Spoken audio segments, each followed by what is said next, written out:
Good morning and welcome to Zen Fits here in Blackstone, Virginia, the center of the world. But then you too are at the center of the world, and this is a Zen Fit where initially, in the beginning, nothing fits. But then at some point along the way, there's a snap and everything fits. So Zen Fits is ambiguous in that nothing fits and everything fits at the same time. And the way you have a Zen Fit is to see through the Zen Fit where nothing fits. So when you see absolutely that nothing fits, everything fits. And we see, I know this is complicated, but it's very simple. You get a new gadget from from Amazon, and you want to, I don't know what it is. It could be any kind of a gadget, and you want it to work, but nothing fits. You keep twisting the wrong thing, and suddenly you struggle, and you find you're redoing. You keep redoing the same misfit, and then suddenly, or maybe your wife comes in like me and just pushes one little button and suddenly everything fits. Nothing fits, then everything fits. But it's the same situation. So anyway, I digress. The title of this talk is, Can You Hear It? Let's see what Prince Albert has to say. You open the can, let Prince Albert out. Prince Albert is Albert Lowe, who is my, shall I say, teacher, even though he died about 5 years ago. He was a Zen Master, Zen teacher at Montreal Zen Center. And here I am, 86 years old, and I've been on sadhana, or the spiritual path, trying to make my life fit. That's what sadhana is. It's your life doesn't fit. Something doesn't fit. You try this, you try that. No matter what you try, you don't seem to fit. No matter how many relationships you get, or jobs, or new cars, or whatever you do, something doesn't fit. So this drives the aspirant, or in Zen, the monk, mad. He wants everything to fit. He wants his life to fit.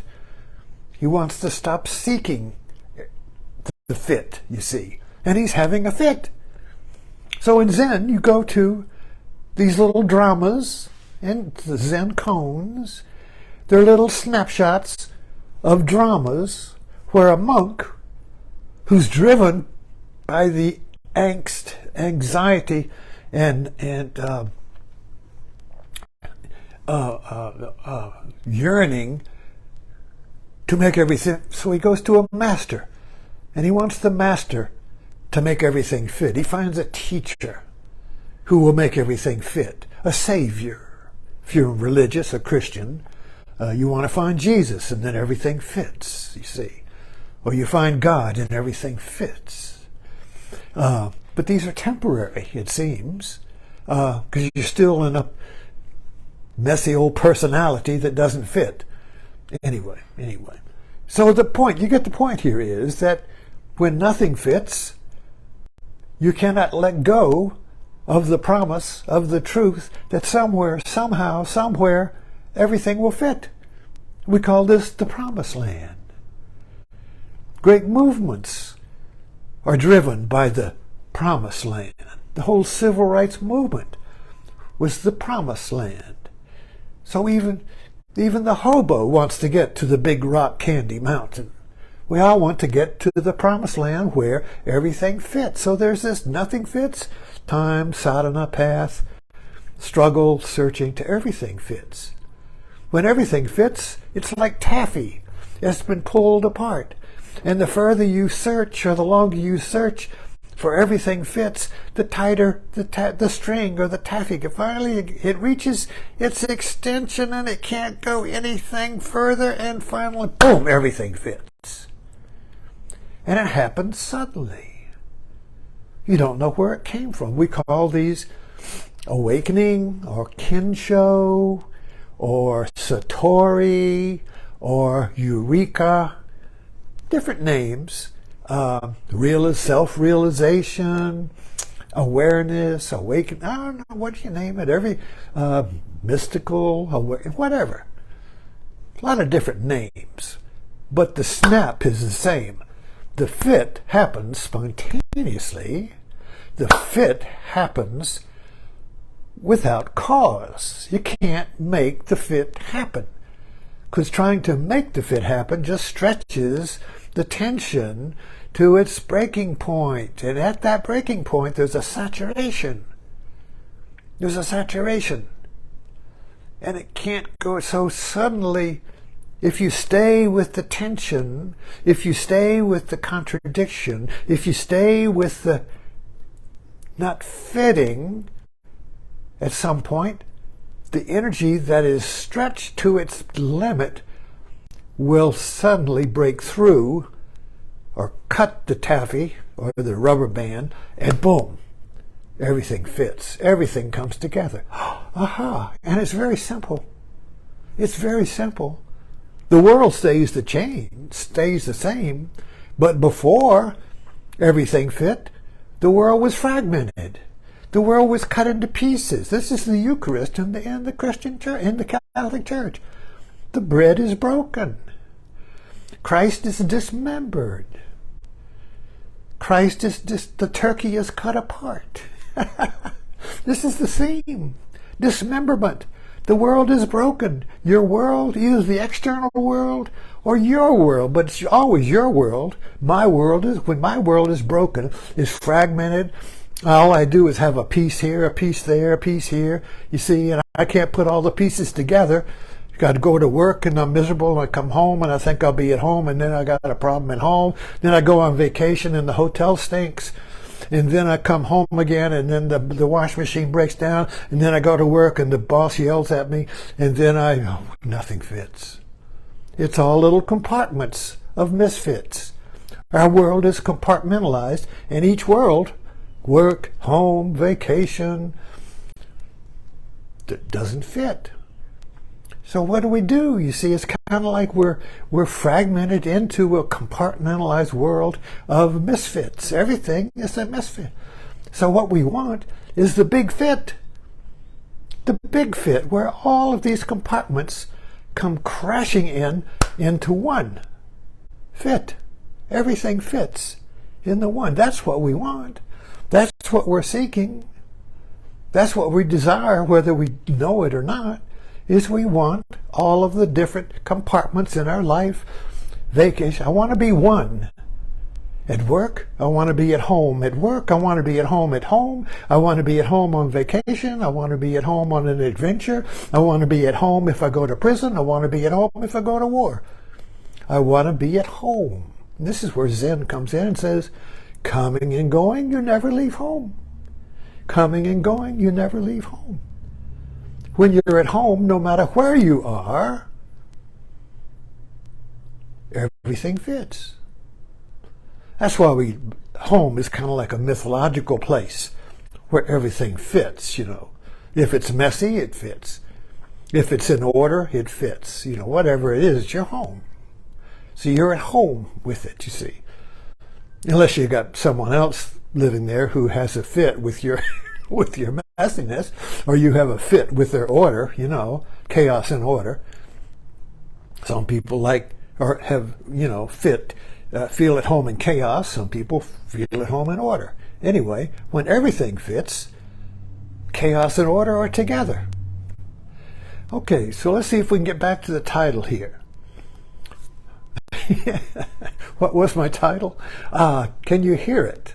Okay, good Lord. Got a lot of work to get back to that. In sound, I got that phrase from, remember the, it's a classic picture about Quasimodo, who was a deaf bellkeeper of the cathedral, you know, and he would take care of the bell because he was deaf, you know. But he was really kind of like Beauty and the Beast, and it was kind of like, can you hear the bell? Can you hear the sound? Sound, sound, sound. So when we hear music, we really hear music. When we really listen to music, some people can really listen to music and become the music, and other people are just hearing the music over there, you know, and maybe they're thinking about their laundry or something, but you know, but those who really listen become the music. There's no gap. If you really hear the music, really listen to the music, to the sound, there's no ear here and cause there, you know. Science is this. You hear something, oh, well, something goes bong over here, and the sound waves go boop, boop, boop, boop, boop, and your ear picks it up, and that goes to the brain, and you say, oh, I hear it. There's a gap. But when you listen, when you hear the sound, there's nobody hearing, and there's no cause and effect. You are the sound. And we all have moments of that, I think, when we really are the sound. We are. That's why Elvis freaked everybody out.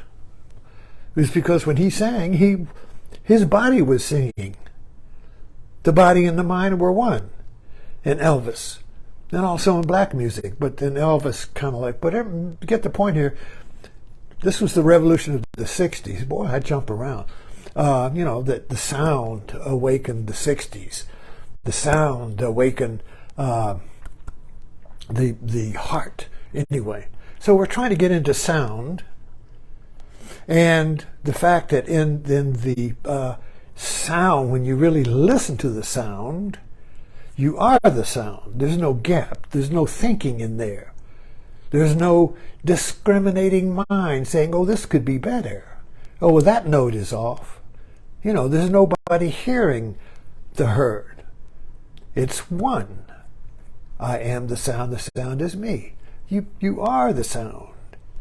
The discriminating mind, the irritated mind, the seeking mind, the mind that wants everything to fit, is suspended when you hear the sound.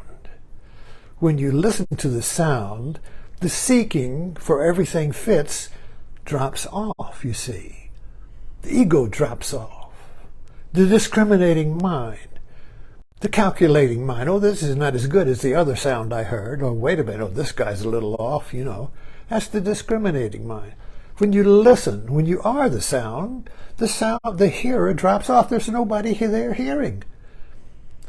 You are the sound, and the sound is you, and everything fits.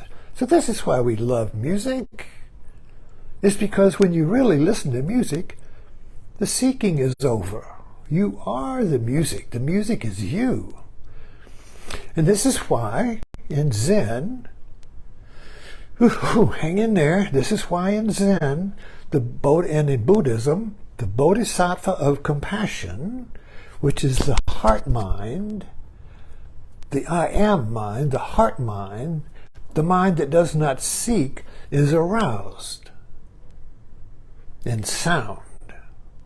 That's why chanting is so effective. When you just do the chant and you're not thinking about, oh, how long do I have to do this? Or I'm going to get something out of this. That seeking mind is gone when you just are the chant or the music. So anyway, can you hear it?